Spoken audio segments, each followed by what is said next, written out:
எந்தன் சோகம் உன்னை தாக்கும் என்றென்னும் போது வந்த அழுகை நின்றது. மனிதனுனது கொள்ளல் இது மனித காதல் அல்ல, அதையும் தாண்டி புனிதமானது.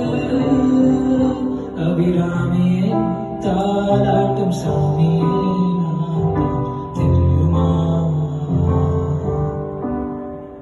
சிவகாமியே சிவனின் நெய்யம் பாதியே அதுவும் உனக்கு புரியுமா?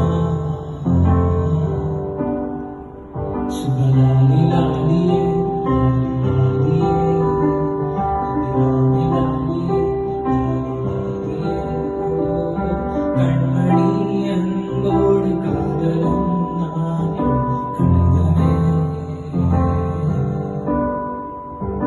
பொன்மணி உன் வீட்டில் சௌக்கியமான